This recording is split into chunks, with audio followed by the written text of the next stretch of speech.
The moment he pressed closer to me than he ever should have, I froze.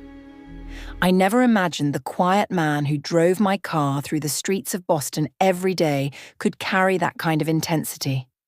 In that instant, every boundary between employer and employee shattered, and I realized something terrifying. I had allowed this moment to happen, but the truth is that nothing about that day began dangerously. In fact, it started like any other lonely morning in my life. Before I continue, I want to pause for a moment to appreciate everyone watching this story. Thank you to every single person who subscribed to the channel. Your support truly means everything. And to all the new and returning viewers who are here but have not yet subscribed, I want to say a very special thank you as well. I cannot wait for you to hit that subscribe button because your support is the fuel and energy that keeps this channel alive. After the short intro, please share your thoughts in the comments. I always enjoy hearing what you think about these stories. Now, let me tell you how everything started. My name is Sophia Bennett. I am 34 years old, and I live in a quiet suburban neighborhood outside Boston, Massachusetts. From the outside, my life looked perfect. I lived in a beautiful 2-story home with tall windows and a long driveway lined with maple trees. My husband, Daniel Bennett, was a successful corporate attorney who worked in downtown Boston. He was respected, wealthy, and constantly busy. And that was the problem. Daniel was never home. At first, I believed that his long hours were simply part of building our future. When I told myself that sacrifice was normal in a marriage, I convinced myself that the loneliness was temporary. But months slowly turned into years. Dinner conversations disappeared. Weekend trips stopped. Even the warmth between us slowly faded into polite distance. Eventually, my husband hired a driver for me because he felt guilty that he could never take me anywhere himself. That was how Marcus Hale entered my life. Marcus was 38 years old, tall, broad-shouldered, and quiet in a way that made him almost mysterious. He had deep brown eyes that always seemed focused on the road, and a calm voice that carried confidence without arrogance. The first thing I noticed about Marcus was his professionalism. He always opened the car door. He always greeted me respectfully. And he never once stared too long. For months, our relationship remained simple. He drove me to yoga classes, shopping trips, and charity events while I sat in the back seat scrolling through my phone or staring out the window. But something began to change. Loneliness has a strange way of sharpening your senses. I started noticing small things. The way Marcus occasionally glanced at me in the rearview mirror. The way his voice softened when he asked where I wanted to go. The way silence inside the car sometimes felt heavier than words. At first, I ignored it. I told myself that I was imagining things. But then, one afternoon, something happened that shifted everything. I had attended a charity gala that evening, and Daniel cancelled at the last minute because of work. I remember sitting in the back seat of the car wearing a dark red evening dress while the city lights reflected against the window. I felt beautiful, but completely invisible. Marcus noticed my silence. Instead of the usual quiet drive, he spoke gently. He said that I deserved someone who actually saw me. Those words should not have mattered, but they did, because no one had said something like that to me in years. That night, when we arrived home, I did something I had never done before. I asked him to stay for a moment, just to talk. We stood in the driveway under the soft yellow glow of the porch light. The air was cool and quiet. The house behind me felt empty, even though it was supposed to be my home. Marcus looked at me differently that night. Not as an employer, not as a passenger, but as a woman. When the tension between us became impossible to ignore, I should have walked away, I should have gone inside, but loneliness can make even intelligent people dangerously curious. One step closer turned into two. silence turned into electricity, and before I could convince myself to stop, the invisible line between us had already disappeared. That was the night everything began, and I had no idea that this one reckless decision would eventually destroy my marriage, expose a secret about Marcus that I never expected, and leave me facing consequences that would haunt me for the rest of my life. Because the truth about Marcus Hale was something far darker than simple attraction, and I would soon discover that the day my drive across the line was also the day my life quietly began to fall apart. The morning after that night felt strangely quiet, as if the world had paused to watch what I would do next. I woke up early, long before the sun fully rose over the rooftops of our quiet Boston suburb. The house felt empty in the same familiar way it always did. Daniel had already left for work before dawn, as he often did, leaving nothing behind except the faint smell of coffee in the kitchen. I stood by the window in my robe, staring at the driveway. Marcus would arrive soon. The memory of the night before kept replaying in my mind. The closeness between us had been unexpected, overwhelming, and impossible to ignore. Even though nothing truly irreversible had happened, the emotional boundary between us had already been crossed, and that frightened me. Part of me wanted to pretend it never happened, but another part of me, the lonely and restless part, kept remembering the way he looked at me as if I mattered. At 9 o'clock sharp, the familiar black sedan rolled into the driveway. My heart began to beat faster. I told myself to act normal. When I stepped outside, Marcus opened the car door just as he always did. His face remained calm and professional, but there was something different in his eyes. It was subtle, but I could feel it. The air between us carried a quiet tension. I sat in the back seat and told him I wanted to go downtown for some shopping. The ride began in silence, but the silence felt heavier than usual. My thoughts were loud. Was he thinking about the same moment that kept replaying in my mind?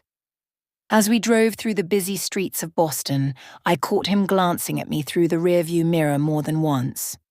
Each glance sent a small wave of nervous energy through me. Neither of us spoke about the night before, but the unspoken connection had already changed everything. Over the next few weeks, our routine continued. Marcus drove me to my usual places, and I continued pretending that I was just another wealthy housewife with too much free time. But behind the quiet routine, something deeper was forming. The car rides grew longer. Sometimes we would stop at quiet cafes or parks where we could talk without interruption. Marcus told me pieces of his life story during those moments. He had grown up in Chicago. He had once worked security before becoming a private driver. He spoke about life with calm honesty, never trying to impress me. And that sincerity pulled me closer to him. One afternoon, after a long drive back from the city, the rain began falling heavily. Marcus parked the car in the driveway, but neither of us rushed to leave. The sound of rain hitting the windshield filled the silence. I remember looking at him in that moment and realizing something dangerous. I wanted him, not just emotionally, but completely. The distance between the front and back seats suddenly felt meaningless. When he turned slightly to look at me, the tension that had been building for weeks finally broke. What followed was a moment filled with heat, curiosity, and reckless emotion. It was not loud or dramatic. It was quiet and intense, fueled by loneliness and desire that had been growing between us. And in that moment, I forgot everything. I forgot my vows. I forgot my husband. I forgot the life I had built. For a short while, Marcus was the only person who made me feel alive. But secrets have a way of growing heavier over time. The deeper our connection became, the more my guilt began to follow me everywhere. And soon I would discover something about Marcus Hale that would turn this dangerous secret into something far more complicated than an affair. Because the man I believed I knew was hiding a truth that would change everything. Secrets have a strange weight.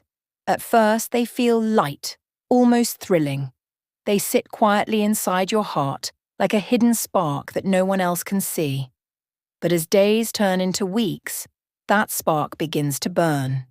It spreads into every thought, every decision, every quiet moment when you are alone with yourself. That was exactly what began happening to me. My life slowly split into two separate worlds. In one world, I was Sophia Bennett, the loyal wife of a respected attorney. I attended charity events, smiled at neighbours, and maintained the polished image of a perfect suburban marriage. But in the other world, a much more dangerous one, I was a woman who had allowed herself to fall into a secret relationship with the man who drove her car. Marcus had become more than just a driver. He had become my escape. Every ride through the city carried a tension that made my heart race. Sometimes we would talk for hours about life, dreams, and regrets. Other times silence would settle between us. But it was the kind of silence filled with emotion. For a while I convinced myself that this secret was harmless. I told myself that Daniel had emotionally abandoned our marriage long ago. But lies have consequences, even the ones we tell ourselves. One evening, everything began to unravel. Marcus had driven me home after dinner in the city. The house was quiet as usual, and the sky had already turned dark. As I stepped out of the car, something felt different about him. His calm confidence had been replaced by something heavier. He looked troubled. Instead of driving away like he normally did, he turned off the engine and stepped out of the car. I could sense that something serious was about to happen. That was when Marcus finally revealed the truth he had been hiding. The job as my driver had never been a coincidence. Months before he met me, Marcus had been hired by someone else, someone who wanted information about my life, someone who suspected that I was hiding something. My heart felt like it stopped. Then he said the name that shattered everything: Daniel, my own husband. And Daniel had quietly hired Marcus through a private agency, not only as a driver, but also as a man who would observe my behaviour. Daniel suspected that I had been unhappy and possibly unfaithful long before anything had actually happened. The cruel irony was unbearable.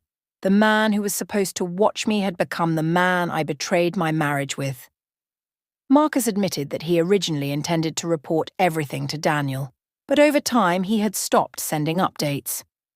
He said that somewhere along the way, the line between assignment and real emotion had disappeared.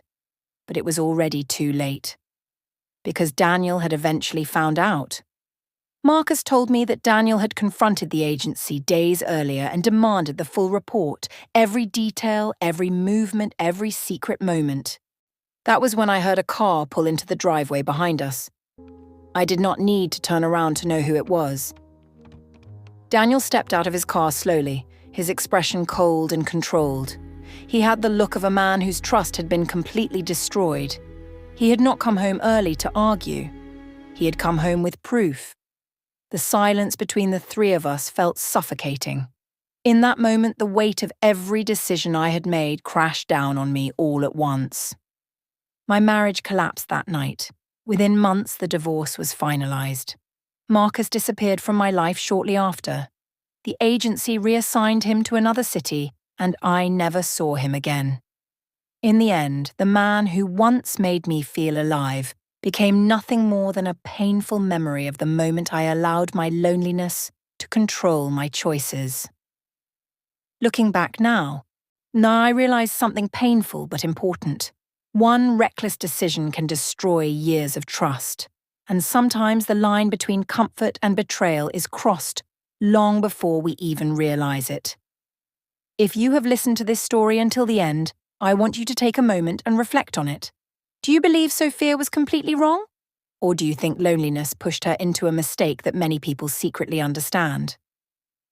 Share your honest thoughts in the comments, because these conversations matter.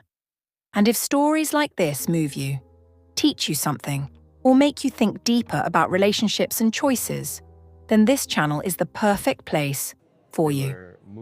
Do not forget to subscribe, like the video, and share it with someone who enjoys powerful real-life storytelling. Your support is what keeps these stories coming.